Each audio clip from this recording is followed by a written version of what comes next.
little bit behind schedule, which is okay.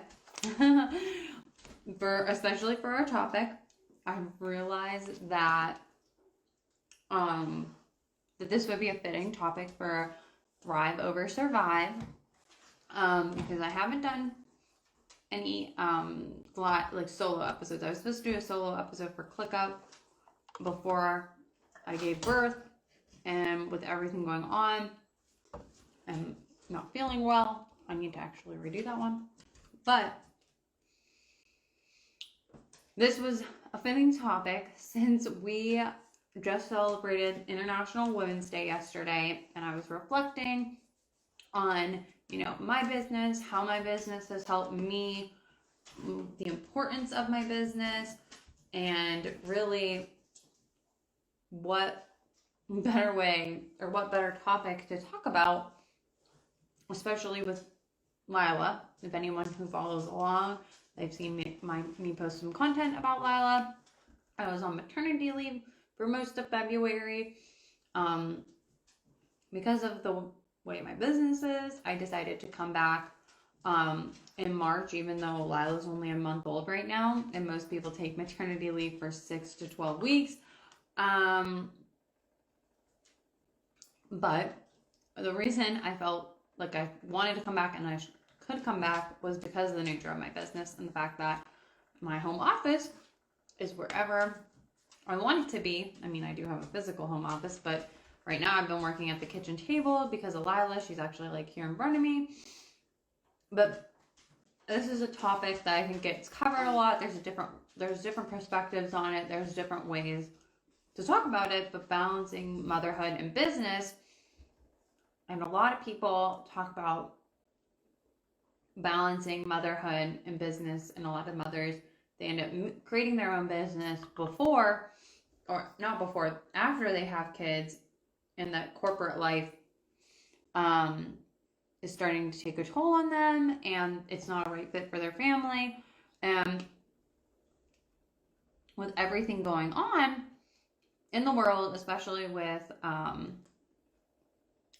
people resigning, jobs not being accommodating, things like that, it's now more of an important topic because a lot of women are realizing they can be a VA, they can be a contractor, they could be a freelancer, they can start their own business, and there's a world beyond just corporate life.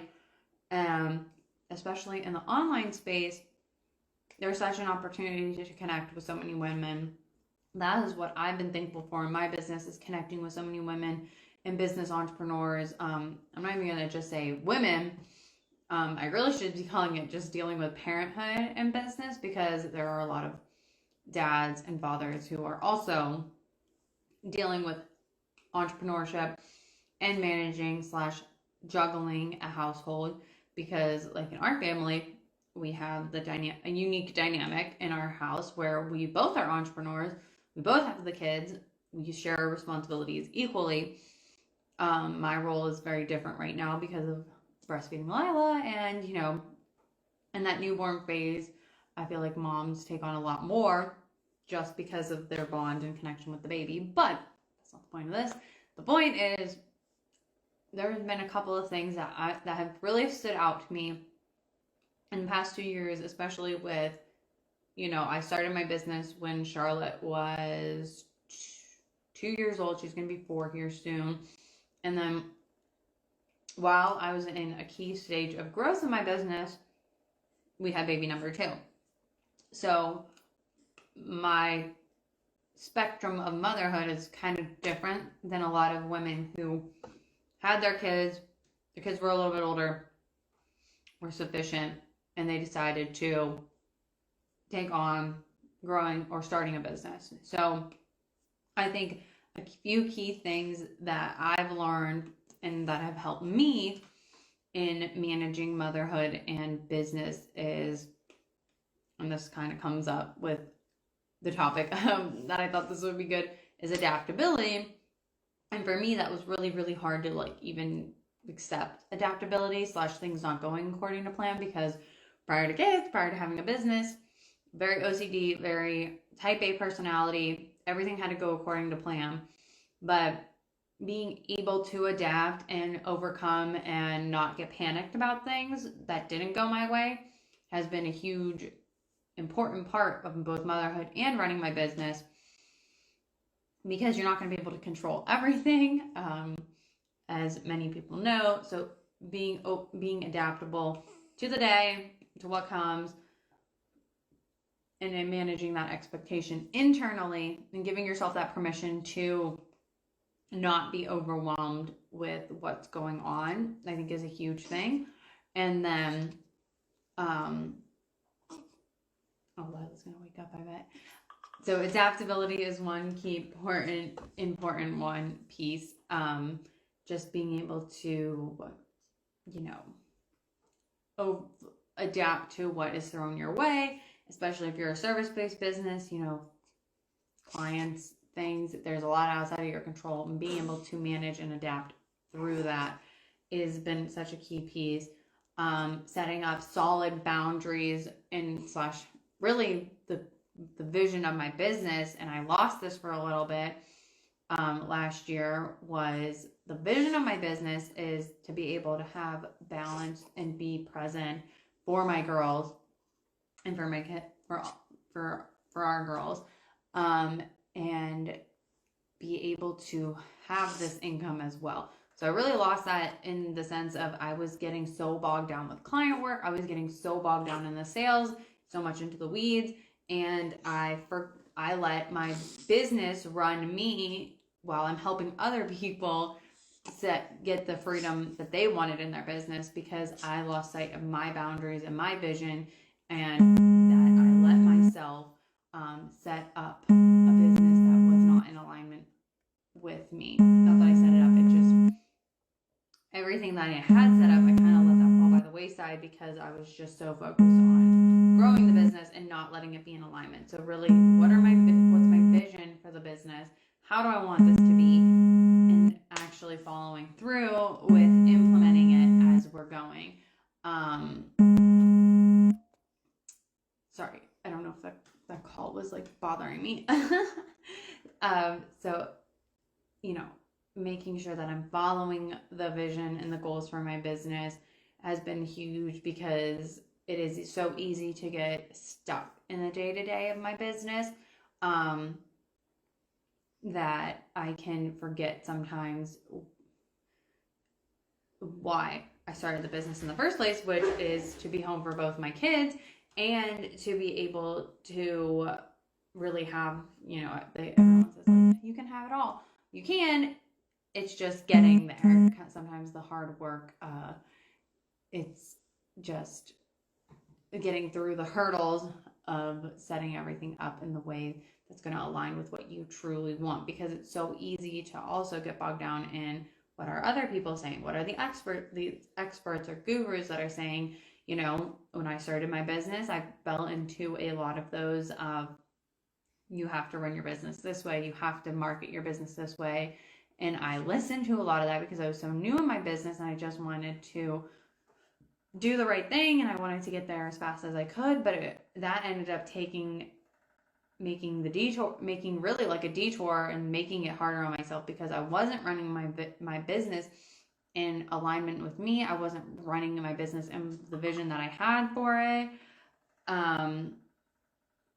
It's just, I was, what does the expert say? What do I need to do? And it was not in alignment. So instead of marketing my business my way or creating offers that were what I wanted, I was like, what's going to sell? What's going to make me notice? And I was really doing the opposite of that, because I was just cookie cuttering it in a sense of, I wasn't in alignment with me and like what I had to offer, and really identifying my differentiators as a business owner and a mom.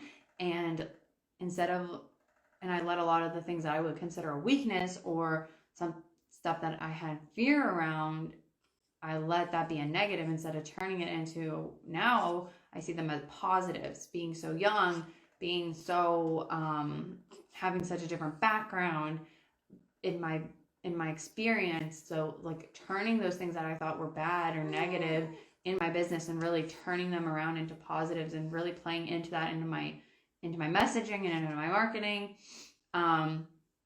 which kind of leads into being super intentional because of the way I have the reason I started my business and the way I want my business to operate. I needed to be super intentional with my time.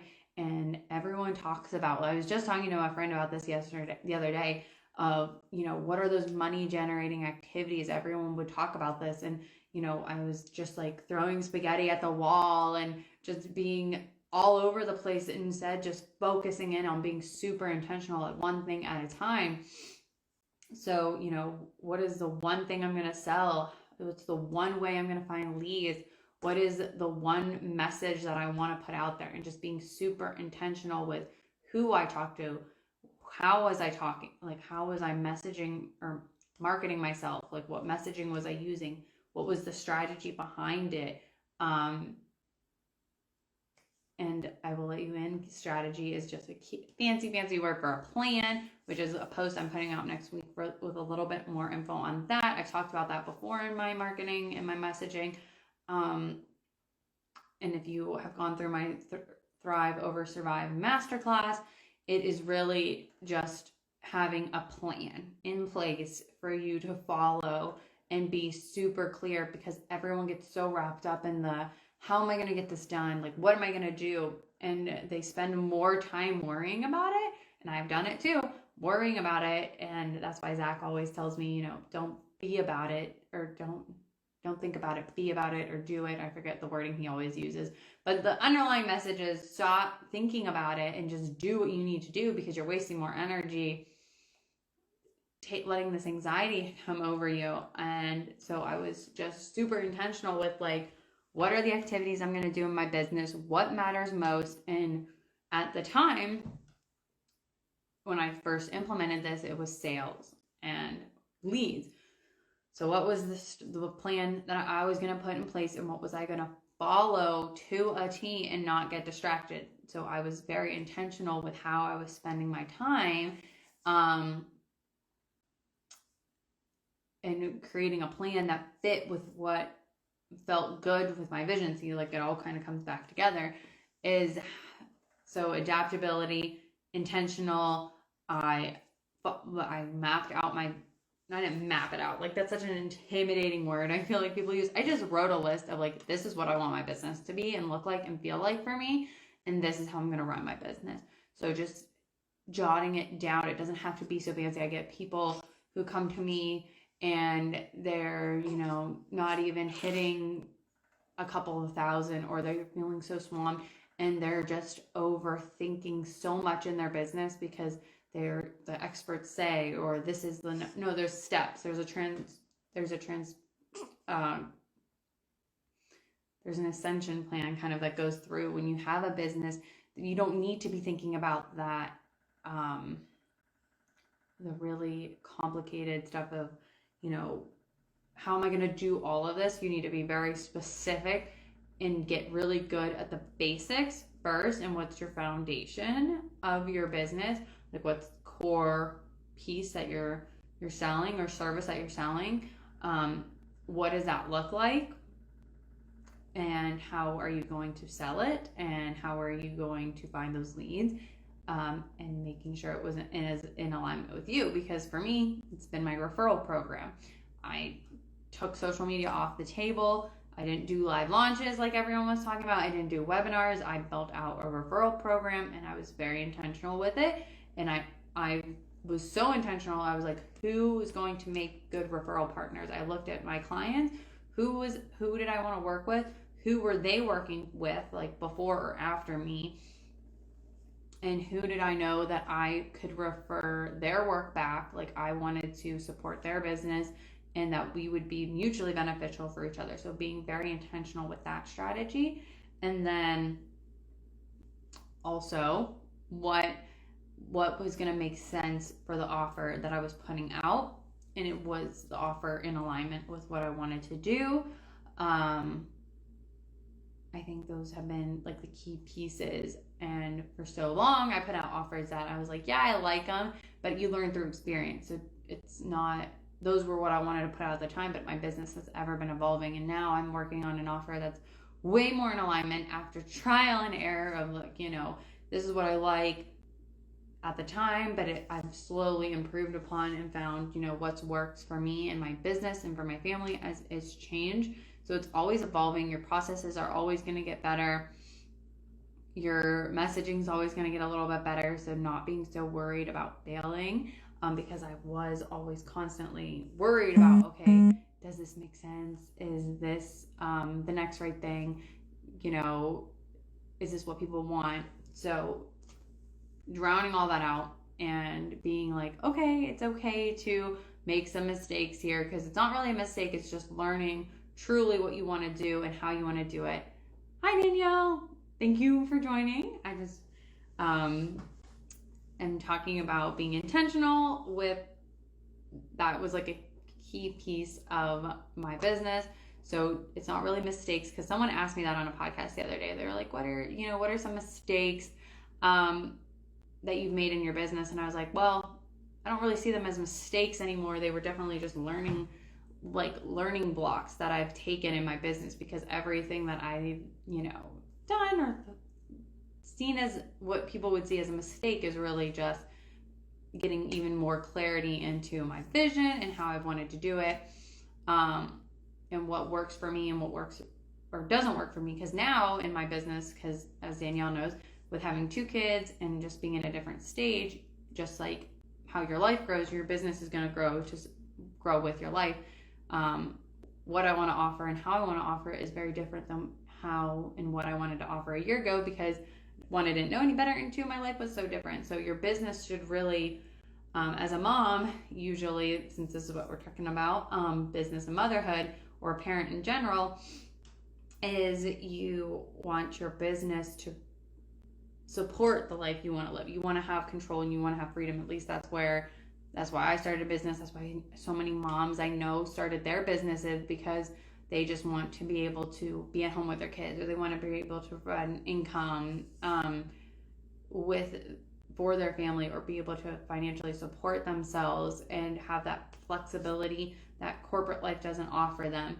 So your business should grow and support that lifestyle. I'm a very big believer in that, and that's what I help a lot of my clients with. But through the operations and the strategy and the processes that are the core foundation of their business, we look at those and say, okay, how are we going to put that into place, and how are we going to help you get to where you want to be for the life you want to live?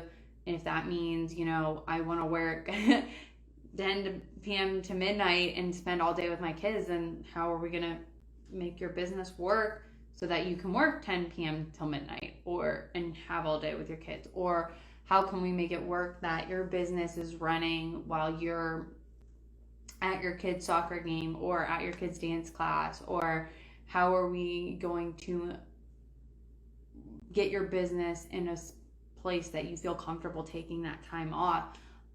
Who are the key people? What are the key systems? So, really looking at that overarching, what is it that I want from my business, and how can it support me, not letting your business run you. I think everyone has been in that position where the business starts to just grow and grow, and you kind of get overrun with the everyday, the demand, the clients, that you kind of lose sight. So making sure that you have that time to reflect. I have my CEO time on Friday, and because that's the days that I want to take off and to be with my girls. So in the morning, I'm reflecting, I'm doing higher level tasks, I'm thinking about it. That's really been able to let me have that time to reflect, because it's not always about go, go, go. It's sometimes, especially as the CEO, you have to take a step back and reflect, like, what is it that I truly want out of this business? Because there's definitely been times where I'm like, is this even worth it to have my business? Would it be better for me and for my family to just for me to just be fully present? But that's not what I want. I want to help other women be able to have that control and freedom in their business. And I know I can do that even with being home with my kids. And I want my kids to see that their mom can work and be successful and have everything that they, can do all this stuff that she wants. Like my role isn't just a mom. My role isn't just a partner. It's really impacting other women because I want to be able to see other moms succeed and other moms be present for their kids, and it is worth it to me to be working, even if it's stressful at times, and sometimes it feels like, oh, I just want to give up. But my that overarching goal of, I got control and I got freedom from because of my business and everything else that was going on, through my domestic violence situation, through, working, getting out of corporate because I just felt so defeated there. So, if you're feeling, and I know so many women feel like this because I've gotten to work with a lot of them. Most of my clients have been women who have also experienced a domestic violence situation, even if they're not as vocal, or they're moms who have a business, and they started this business because they wanted to be home with their kids, or they had no choice, but they still want to contribute financially to their home, but they're just not sure of how to get there, or they're super just talented in whatever they do, and they accidentally started their business and it has now grown bigger than what they expected because so many people have enjoyed it, liked it, it took off, any of the number of things, and now they're just swimming with demand, but they can't meet that demand, just them. They need to grow with either systems or a team, depending on what they're looking at.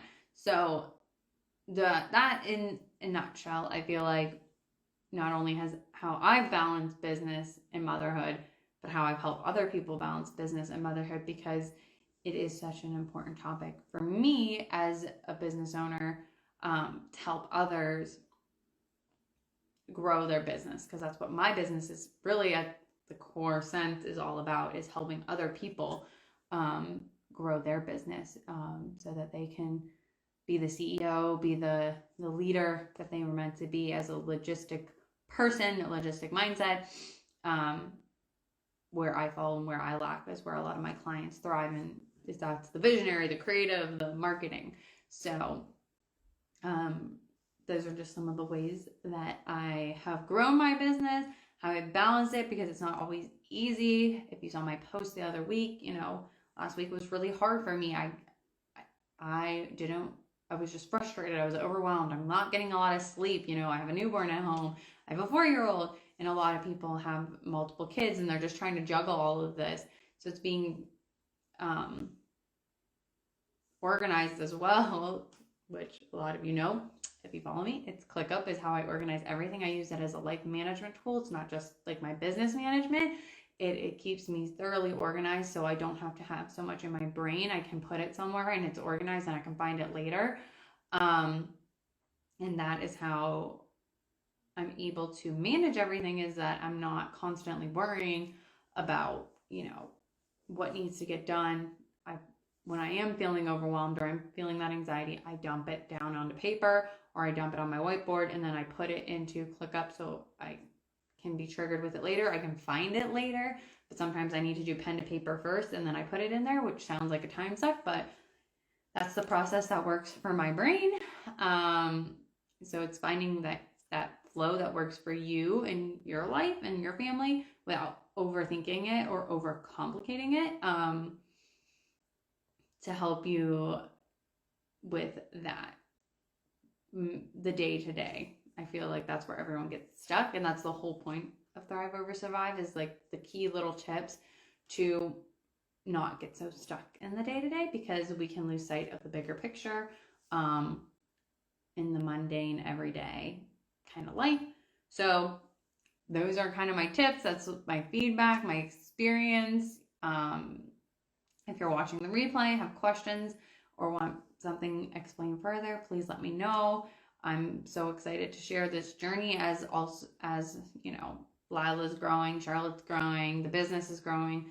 I love showing everyone the behind the scenes of what it's been like, because it's not always sunshine and rainbows, and I always like to just show that, because I know a lot of moms feel like, oh, on social media, everything is like perfect and people are growing and, someone mentioned that to me, like, you have all the success. I'm like, no, I would, this has been a lot of work up until this point, and now I'm finally just like hitting my stride in my messaging and hitting my stride in what I'm offering.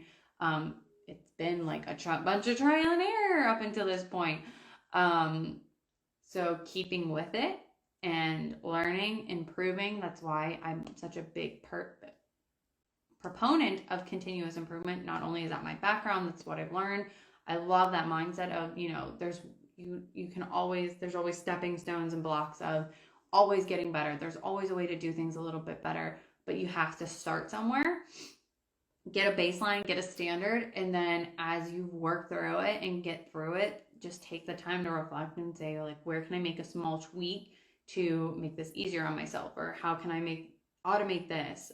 It's those kind of questions that are going to help you grow your business, but you can't just do it off the bat if you don't know how the process works and how to do it. And that goes not only for your business, but for life in general, because, I'll be doing things and I'll be running around for the kids, or Zach and I will like be just trying to manage a part of life, and it's trial and error. Sometimes we'll do it and then we'll look back and we're like, that could have been done better, or this isn't working for us because it's time consuming. This is going to sound stupid, but this is like a really good example of this, as we always go grocery shopping on Sunday, but it's become such a headache to go grocery shopping on Sunday because of how busy and everything is. So, you reflect on it and you tweak it. So now we picked a different day to go grocery shopping, but that's our routine. Like, we have to tweak the routine to constantly get better. Hey, Sam. So that's like a really simple and dumb example of just taking an everyday thing and just tweaking it after reflecting upon it, because I think that's something that is so overlooked because of going, and, you're stuck in the everyday, but there's small, tiny little tweaks that maybe we're overlooking or missing to make life easier, because we're like, this is how we've always done it, but there could be a better way to doing something if we're open to it. And that's part of the problem with a lot of the clients that I work with, or the people that come to me, is they don't know a better way, or they've never thought of having it done a different way. So bringing in someone externally to look at that, and that's what a lot of people and a lot of coaches do, is they come in with a fresh set of eyes, and you get their feedback. Because I know a lot of people who specifically work with life, like not on a business sense coach. They like help with life management or organizing. I love that. Like, I think this is such a fun example too, is you have people who are organized experts, or people who just like professionally organize your kitchen or your pantry or your home. And that's what they love to do, and they get paid to do it because, you obviously don't know the best way to do it. So you bring someone else in to help you do it. Which is organizing. Some people, that's just not their jam, that's not their forte. It's okay to ask for help or to get a different perspective on your life.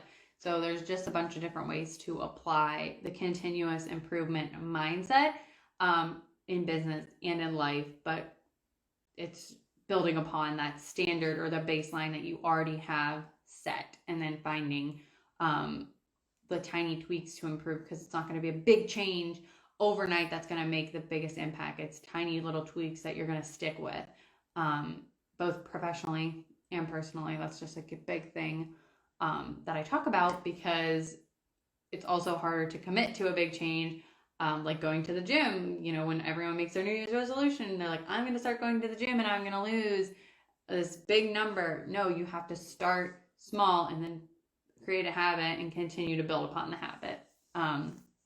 That is applicable for so many parts of life. So that's a little bit. I was gonna wrap it up, and now I got on that tangent. But I feel like that was a good tangent to get on. But now, if anybody had any questions, or you're watching the replay, feel free to drop them in the comments, or your biggest takeaway. I'd love to hear.